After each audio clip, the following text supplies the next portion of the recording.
Hey folks, welcome back to the DroneOn Show. It's Mike. Today we have another episode where I was on the road at the drone convention and I sat down with lots of different applicators at that show, just having casual conversations with them on how they got started and where they're at now. And so today is another one of those episodes where I'm on the road and having a conversation with another spray drone business. Let's get into it. We'll just get started. Okay, so I'm going to let you guys introduce yourselves as your couple, man and wife here. What, Terra? Terra? Yeah, so it's Terra. Trevor. Trevor from Utah. Yeah, we're from Utah. What brings you guys here? Oh man, we need to learn a few things. Okay. So why not come here to learn from some of the best? Are you just getting in? So we've had experience just flying smaller drones since like 2014. I mean, our first one was like a Phantom 2014? No, we've been doing it we've been married for coming up on 14 years. So. No, that's all right. Yeah. That's all right. Yeah. Flying small drones. What Small does drones, yeah. What does that mean? What do you do flying small drones? It was just more fun passion projects like YouTube, different little things like Okay. that. So for video, picture stuff? Yeah, But for commercial work? no, just personal. Okay, just personal. Yeah. Did you guys have your Part 107s? At that point, no. No. But currently, of course we do. You do, Yeah. Yep. And then what made you guys think you want to get into big spray drones? Oh man, we were at a soil health conference in Okay. southern Utah, and one guy, I actually think he might be here, had one of his agricultural drones, and a few days before that I was perusing DJI Okay. and happened to see it, and Just randomly. randomly, I mean, try and stay in it, but Yeah. not as much as I Yeah, had been. Anyway, yeah. that was kind of where it started, so got the wheels a-turning. Yeah. So, however, I mean, we have some agricultural background. That's probably the biggest downfall coming into this, is not having the full picture of what you're getting into when you get a big drone. But Well, yeah, I don't think anybody has the full picture of when they get into this. Like, I don't have any agricultural background, like where I came from, but I understood the drones. Did I understand ag drones? Absolutely not. I don't think anybody really does when they first get in. There's a lot to learn with ag drones. And it's changing so quick. yeah, Yeah, for sure. You think you have your hand on one thing, it's like, oh, nope. Yeah, it Something changes. else changed. So you guys haven't, you started last year, end of the season. Yep, end of How the many season. acres do you guys have currently? oh man, that's still. I mean, we're still Yeah, no, that's under fine. 1,000. I mean, we're still really new. Okay, So- so how many acres total did you spray? Just 5,000, 1,000, 0,000? About 1,000. 1,000 But- acres. Okay. Yeah. I thought you said 100,000. Yeah, we're going big. We could do 100,000. We have goals. We start off. We have big goals. We start off with 100,000. We're doing 1 million. Yep, here we go. We're out to beat Rentizo. Nice. Okay, so give me a little bit of your career. Are you doing a career shift? Is this like a retirement plan? Oh man, it's kind of a both, really. Yeah, both. So he's currently a firefighter full time. Okay. And I stay home full time. We milk a couple cows and do a lot of things in that world Nope. for me. The You milk homesteading cows? world. You guys milk cows? Yeah, we sell raw milk on Okay, the so okay. and we've built up some of a social platform around that, Okay. and then Pasture chickens. pasture raised chickens, Well, doing things like that. What's that? So somebody can check you out if they want to watch your, what is it, a dairy farm? So we call it a micro dairy. Micro dairy. Yeah. So a lot of people are kind of getting into that more regenerative agriculture Yep, type yep. world. When my wife listens to this podcast, she's going to be like, yeah, that's what I want to do. 'Cause there's chickens right now Yeah. on the You- farm. You can But- go learn how to butcher chicken on our TikTok right now. Okay, okay. But anyway, so now I got to get back into what we were thinking about or talking about. But the whole goal basically is to be able to do it as a family Yeah. and be able, or a family, couple, whatever, to get out there and do that ourselves and hopefully replace a full-time income. Okay. Yeah. So- So you're a firefighter. Are you a stay-at-home mom? Yep, Yeah. she's stay-at-home Like mom. right now, we got little baby next to us. Yeah, so if you needing hear- attention. That's Yeah, all right. If you hear him in the background, I Yep, apologize. That's all right. Yeah. So a full-time firefighter. Where I come from, we have volunteer firefighters. My brother is a volunteer. What city do you live close to that would need a full-time firefighter? Oh, yeah. So I work for it'd be northern Utah. But it's not exactly northern Utah, but it's northern to us. Okay. So we live central Utah, so we travel an hour and a half up to work. Okay. So every day you drive? We work 48 on, 96 off. So 2 days on, 4 days off is what we work. Oh, so you're not at home like? Yep, we live at the station. We do everything at the station as a crew. What? Yep. So how long have you done that? Oh, man. Is she going to say too long? No. I wanted to be in that world too, so okay. I mean, you know. Okay. Yeah. So I've been in the fire service since 2006. Okay. So, and then from there, when we got married, she's like, hey, I was an entrepreneur. I was doing hardwood flooring and everything else. And she's like, hey, you need to go get a job, like something sustainable. Okay. Has things like, no, I'm an entrepreneur. Leave me alone. I'm making it work. She's like, no, I got to have insurance, X, Y, Z. I'm like, okay, whatever. So I went and worked corrections in their state prison. Okay. So I did medical within there and as a correctional officer. Okay. And then at the same time, still working volunteer fire and part-time fire. And then I left corrections, and then for a short stint, came back into corrections. Then I went out to patrol as a patrol deputy. Okay. And that just became so. So like a policeman. Yep. Wow. So I worked the road, dealing with everything. How was that? I loved it. You did. It just becomes too political. What does that mean? Political in policing.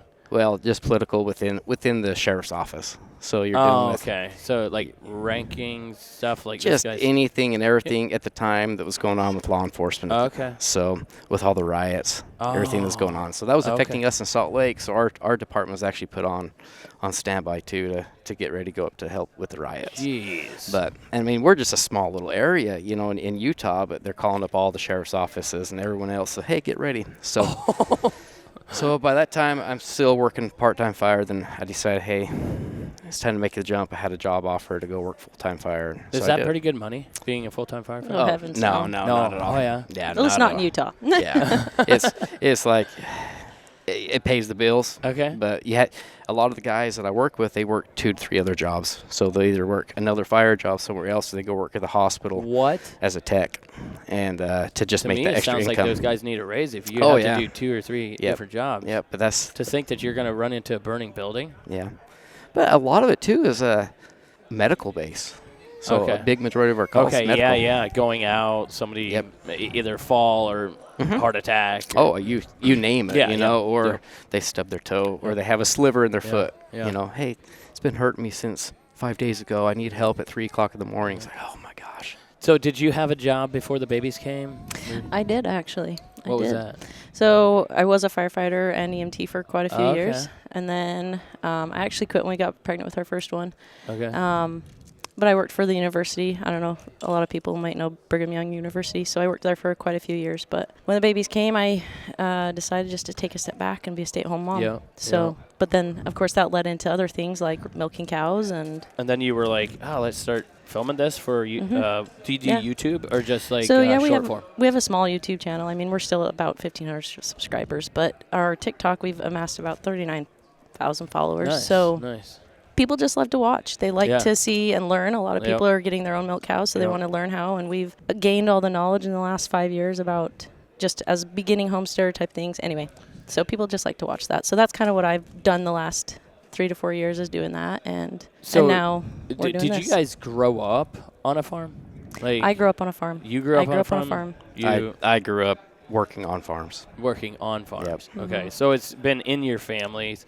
You kind of went out. To me, it sounds like you went to the city to get a job rather than stay. Well, yeah. The city was the only place you could to go get the job. Is it hard to have some type of rural business in wherever you guys are from in Utah? Like a rural?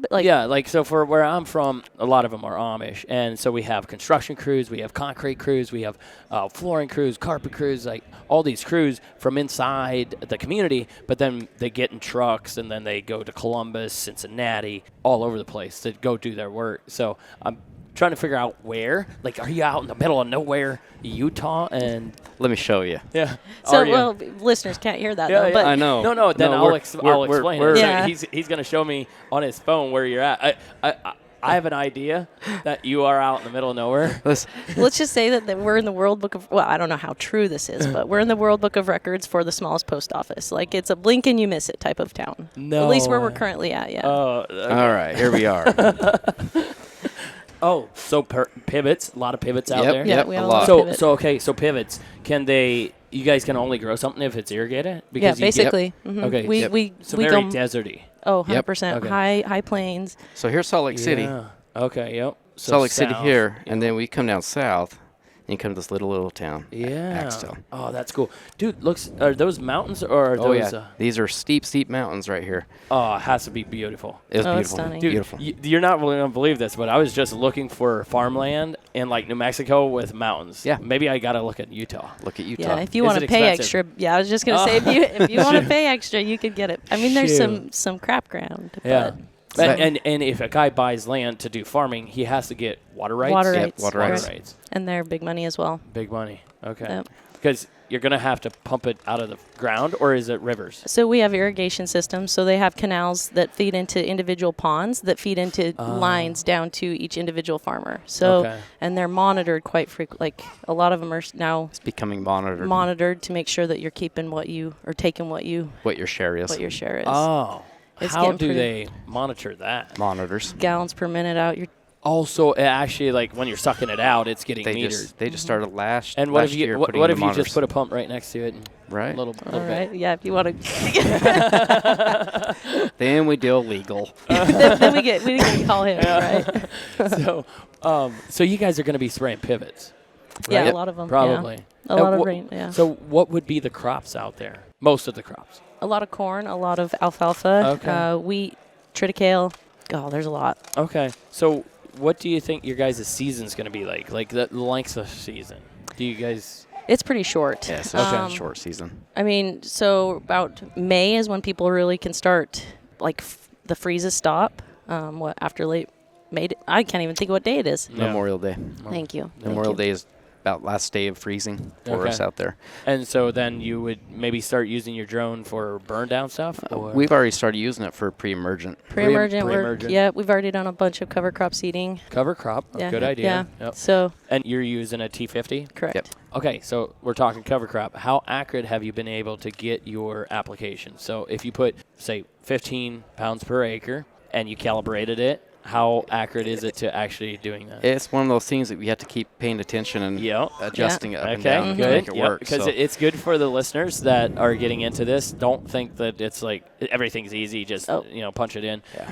Liquid, pretty accurate there. Pretty accurate. But dry right now, the system's still working on being. It is. Yeah, because when I went, I was like, oh, this will be easy. I'm like, it went out, came back, and said it did 1.5 acres, and the whole thing was gone. Yeah. And we had kind of the same thing. Yeah, we were did. like, wait, it's 50 pounds to the acre, and this isn't working. The math isn't mathing right now, so we had to recalibrate everything and just start fresh and then just But start it's adjusting. actually pretty easy to figure out once you know how the system works. Yeah. It's like do an acre, see how much came out. Yep. Okay, now we're gonna Do the adjust math it. and see if it's math. Yep, exactly. Now I will say that the drones that are coming out after the T50 are going to have an auger system. Way more accurate because you use the free flow of the T50. Well, sometimes it's going like that, next it's like this, so it flows out differently. The auger is spinning based on if the drone's going fast, it's spinning faster. So I think obviously this technology is progressing fast. That part of it, dry seeding, fertilizer, is going to get much better. Yeah. What would you guys be spraying on, say, wheat this time of year, or do you guys not have wheat out there? So there's not a lot of wheat in our area. It's more northern Utah that does a lot of the wheat. Okay. So we haven't done a whole lot of that yet. Yep. But you haven't really looked like what markets you think you're going to go after. Is it just whatever happens? I mean, we're in such infancy that we're just kind of trying to fill it out and see where our focus wants to be at this point, because we do have a lot of rangeland. We have a lot of pastures. Yeah, pasture rangeland. I mean, mountainous. I just terrain. talked to a guy on the podcast. That's mostly what they do is pastures. They're working on like anywhere from 60 to 80,000 acres just pasture. Oh my goodness! Like when I started my business, I was looking at corn fungicide. That's what I thought. That's the king. I mean, that's what they're really good at.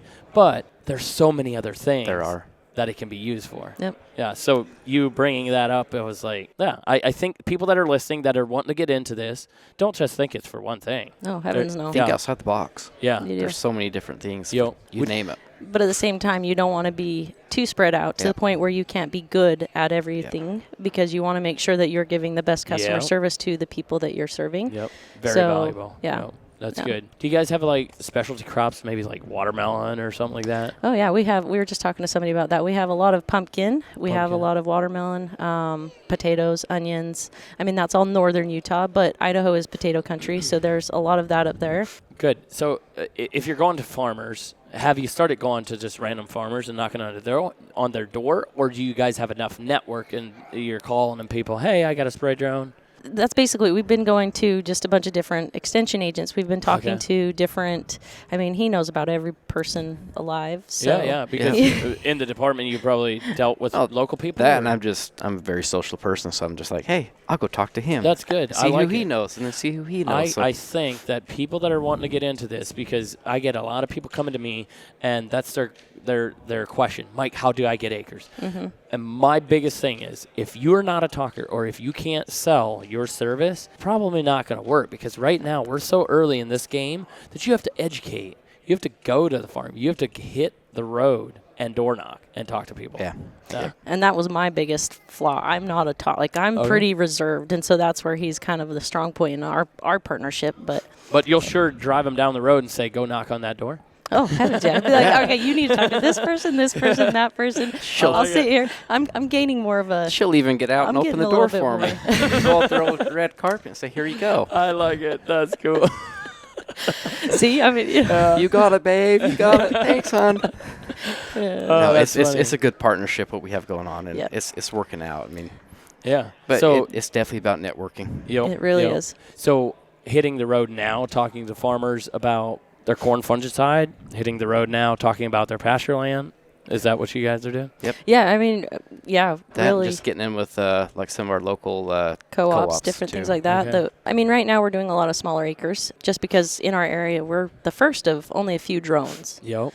And so people are still out there in the middle of nowhere. I can understand. Yeah, exactly. or the people that have them aren't licensed and they're doing personal stuff. Type things. So we're just trying to get our name out there right now, but through co-ops. Yeah. Anyway. No, that's good. That's good. That's valuable. It's somebody that might be listening that wants to get into it, and they're like, well, where do you start? Yeah. Co-ops. Mm-hmm. That's a good one. I always tell them. But I will say, this is my experience with co-ops. When I first started, I had one drone. I had no setup. I had no experience. And I'm going to these co-ops, and I'm like, hey, I have a drone. I'm going to do drone spraying. And they're like, what's your setup? I'm like, well, I just have one drone. They didn't like that where we're from, because when they say, okay, go get this done for this farmer, he expects you to get it done. And if you have one drone and you have a crash or you have had no experience, they're not too comfortable with talking to a guy that has one drone setup. Right. Have you had any pushback like that? Actually, no. They've all been pretty excited. They're like, that's you have a drone? That's awesome. So that's... Very receptive. Very receptive. And I think... yeah. That's cool. We haven't had much pushback on that. Okay. Well, that's really good, because I will say, so that was year one. Then I got some experience, got a trailer set up, got this whole rig, right?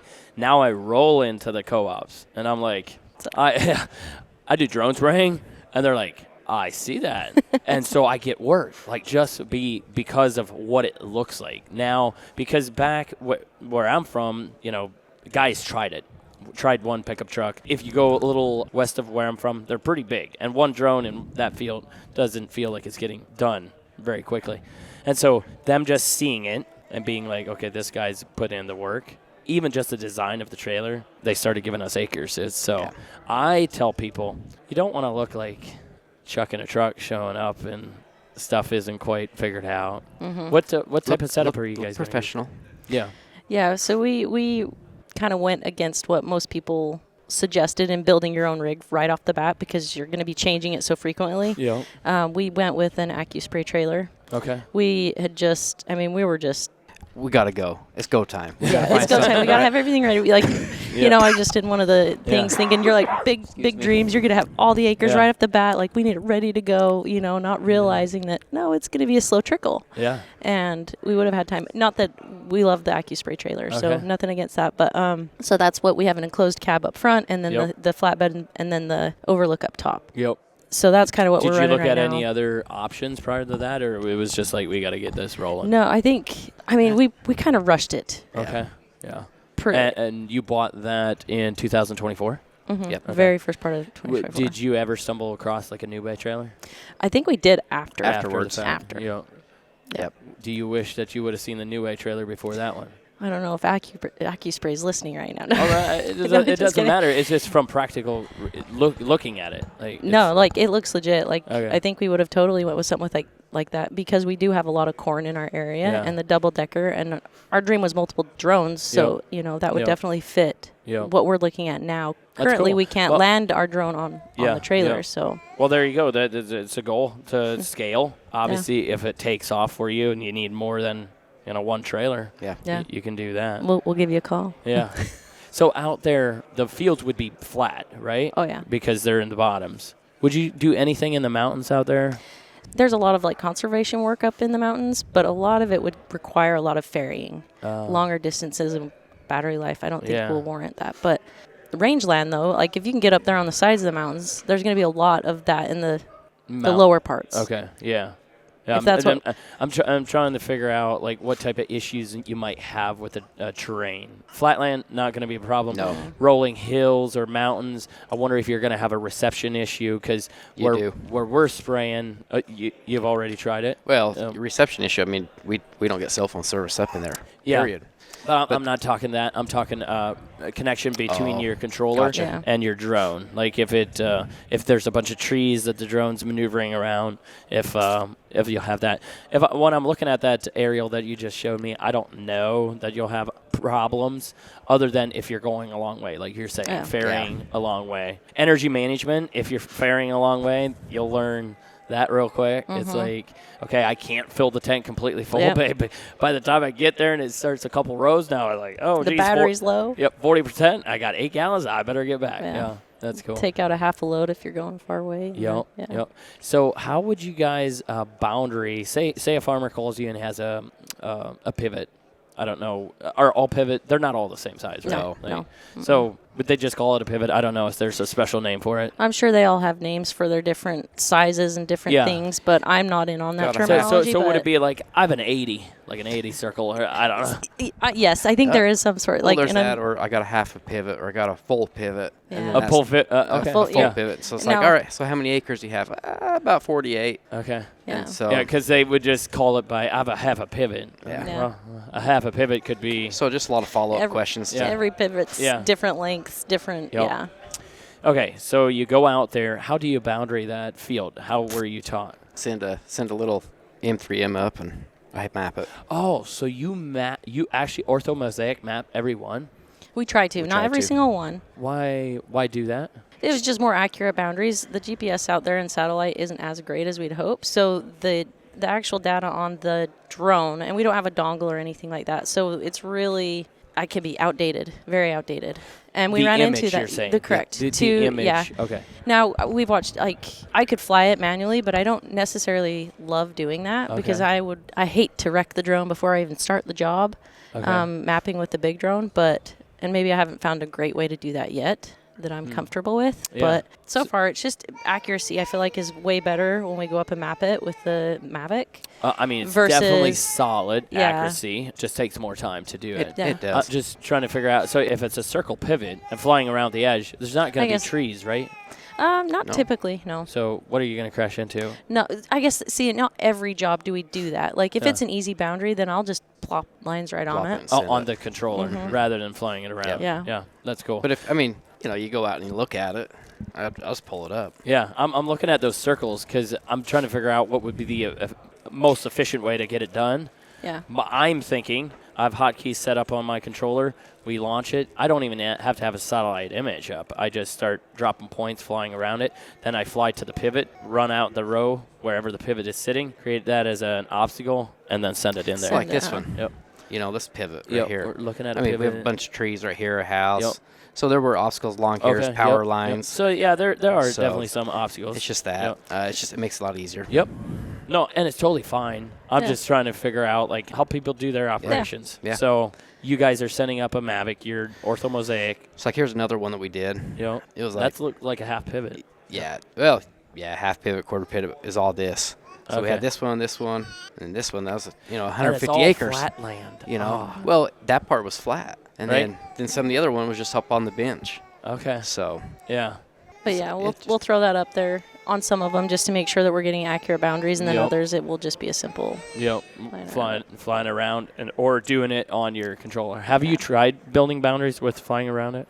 I have, and like I guess it's been a while since I've done that. So it's just because I got out there and I'm like, I can't actually I don't feel confident in. And maybe that was just because I didn't feel confident in my abilities quite yet. Yeah. So there's some guys that shared the way that they like building their boundaries is they would put it in Manual Plus and actually be spraying around the boundary, and then they get done with that. Now they've created a field, and they've already sprayed the edge, and now you can go into an auto mission in that field, and you got straight lines. Does that make sense? Yeah. Mm-hmm. Yeah. So I was like, oh, didn't even know I could do that. I heard that earlier too. So here I am. I'm learning. Yeah. I mean, I thought, I'm spraying. There's so much to learn that I don't think we'll ever know it all. No. Well, and everybody has such different circumstances that they're going to learn something that's so valuable that we would, I don't know how to even say that, but everybody's doing different things, so they're going to learn different things. Yeah. Put challenges. For an example. Yeah. I was talking to the guy that does all that pasture land, and he's like, we won't build all the obstacles. So I would look at it, and there's a tree here, there, and there. And he's like, no, we won't build those as an obstacle because it'll take longer to build them. We'll just send the drone into it. Don't let it auto-obstacle avoid, and it'll break. And then the operator will slide it to the side, fly around it, because now you have a break point, break point 1 or 2, and you just choose that. And it was faster for the operator to just fly around it and then hit break point 2, and then it goes. Really? Never even thought about it. I never would have thought of that either. Yeah. The things you learn. Yeah. So just sharing, right, where we're spraying, what we're spraying, how we're doing it can maybe help somebody else. Because I know that's helped me now. Yeah. Okay. Well, it can open up the eyes. Like just a simple little tip can change the entire way you do things, and it's like it opens up an entirely new world for you, like as an operator. Yep. But if you guys would forecast, how many acres do you think are in your area that you could spray? Did you use ChatGPT at all to figure that out? No, I haven't actually. I have not thought about it. Okay, I'm going to bring it up on this podcast because I do on other ones. I think that anybody that has a drone spray business has to utilize AI. Has to. Because if you guys have iPhones, you can get Grok 3 on that, and you can do something like this. You can give it your town and tell it with all the data that you have available, what is the biggest crop grown in this area, and how many acres, because a lot of that data is actually sent to the local state. Oh, why can't I say it? Like agricultural. The extension office. Extension, because of pesticides, right? So we have to keep record of it, and so they actually know all these acres or how many of this pesticide was sprayed. So Grok collects that. You tell it to tell you how many are there, and then it gives you a business, or it gives you an idea of how much business is kind of a forecast. Interesting. Yeah. And which AI was this?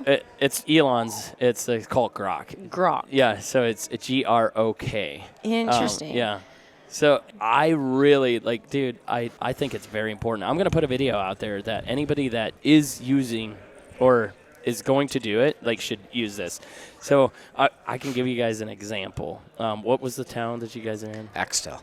AXTEL. Okay, so let's just do this. With all the data that you have available, what is the biggest crop grown in Utah? So I just told it that, and it's going to. So it searches all this stuff. Based on the available information, the biggest crop grown in Utah is hay, alfalfa. Okay, so now I'm going to ask it, if I have a drone spray business, what could I spray for that farmer on that alfalfa to be helpful to him? So then you just give it that information, and now it's going to search the internet and figure out what is spraying on alfalfa. Okay, so insects. So now I know that it has insects. So I can approach the farmer and be like, what? Oh, it even needs fungicide on alfalfa. It's like interesting. So you can whatever you think of that you might be able to use, use this. They're your mentor. Yeah. Because it has infinite data that has already been put into the system, and then just start going down, right? So just if it has fungicide, it'd be like, with the data that you have available, do you know how much fungicide was applied in my area on hay? And okay, so let's do that. Do you have any data available that would say how much alfalfa is ruined by running over it?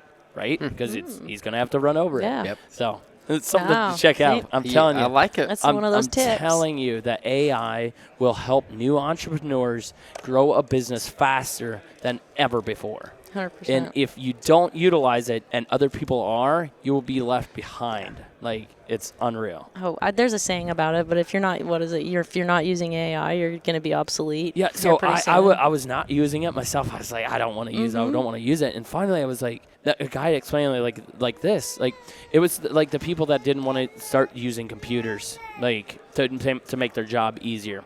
But the people that did advanced faster, and those guys never were able to catch up because by the time that they wanted to use the computers, they were already further ahead. There you go. So crazy. Yeah. We better get on that. Yeah. I mean, I've been using it, but not for that reason. Like, I use it for a lot of other things, but not it like is actually doing the actual data and research. It is so awesome. And I'm just the old-fashioned dude. No, but pen and paper. Yeah. but like get it, like use it that way. Okay, for spraying, even like you don't know how to quote a job. That guy calls you and is like, I want to put 140 pounds of fertilizer per acre on this. So we could do it in our mind, but if you tell AI, I have to spread 140 pounds per acre. I can carry this much in my drone. My swath is this much. Approximately how long is it going to take me to do the job at this speed? And it'll throw it out. Spit it out for you. Yeah. So now you can use it as a way to quote jobs. Like if you've never done it, like a guy called me and wanted that done. I was like, well, how long is it going to take me? I have no idea. Let's just go and try. And then I'm out there for 8 hours. I'm like, okay, let's try this in Grok. And then I put it in here, and it told me exactly how long it would take me. And it was pretty accurate. I was going to ask, how accurate was it? No, I could have quoted the job differently. Jeez. Really? Yeah. Okay. So that's something to think about. Implemented now, policy. Use Grok.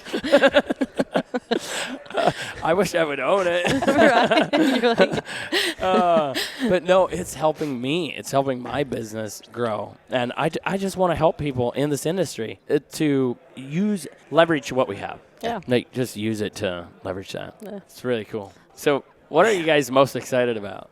oh, man. Using AI now. It's crazy because it's actually so easy. You see me. I'm just talking into it. You ask it for data, and then if it throws something wrong at you, you just say, well, that's not what I meant. You got to Make sure your words are... Yeah. Well, you just tell AI, well, that's not what I meant. I want to do this. Right. Start talking to it like that. It's kind of a little weird because it's like you're talking to a person, but it's not a person. But, Hey, Am I the only weirdo that says, please do this? Thank you. No. I'm weird. no. I always say please and thank you. No, if you do that, it'll respond back to you. No problem. My pleasure. I'm like, but if they become like crazy, maybe they'll still have respect for me when the world's taken by robots. Soon, what'll happen is they'll take all that information, and Elon's, making its own robot that walks around. That robot's going to be swapping your battery for you. Yeah. And filling your drone. Right? Yeah. The one walking around the hallways. Right here, battery. Yeah, that's cool. No, anything else that you guys are excited about to just get this thing started? I mean, there's got to be a lot of things. Just the potential. There's so much potential there, but Yeah, the precision application is what we're really excited about.